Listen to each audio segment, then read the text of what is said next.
নমস্কাৰ, মই আয়ুষী মাহাতো।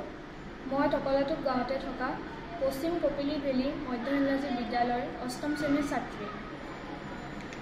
আমাৰ অঞ্চলত এটা ডাঙৰ সমস্যা হৈছে প্ৰতি বছৰে অহা কপিলী নদীৰ বাঢ়নী পানীয়ে সৃষ্টি কৰা বানপানী।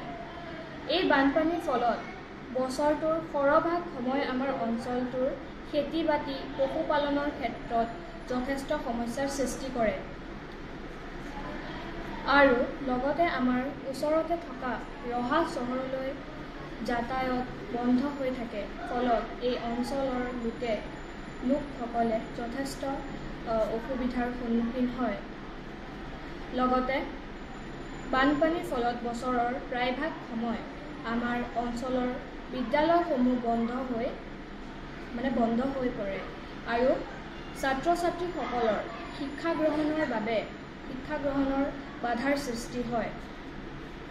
ইয়াৰ ফলত আমাৰ অঞ্চলৰ শিক্ষাৰ্থীসকল শিক্ষাৰ দিশত বিশেষ অগ্ৰগতি লাভ কৰিব পৰা নাই। আমাৰ অঞ্চলটোৰ আৰ্মিক দিশটো যথেষ্ট পিছ পৰি আছে। এই সমস্যা সমাধানৰ বাবে মই এটা প্ৰকল্প তৈয়াৰ কৰিছোঁ।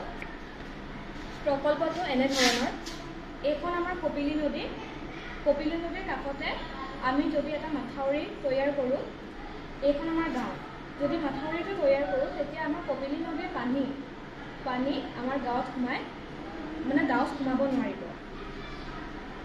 তাৰ ফলত আমাৰ মাথাউৰিটোৰ ওপৰতে এটা যাতায়াত ব্যৱস্থা নিৰ্মাণ কৰিছোঁ, যাৰ ফলত আমি আমাৰ ওচৰৰ চহৰ বা নগৰলৈ যাতায়াত যাব পাৰোঁ।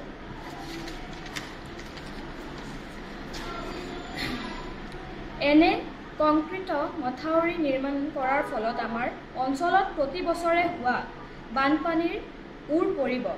ফলত আমাৰ অঞ্চলৰ সকলো বাসিন্দা আৰু ছাত্ৰ-ছাত্ৰীসকলে সমাজৰ লগত খোজ মিলাই আগবাঢ়ি যাব পাৰিব। অঞ্চলটোৰ লগতে দেশখনৰ উন্নতি অৰিহণা যোগাব পাৰিব। নমস্কাৰ, ধন্যবাদ।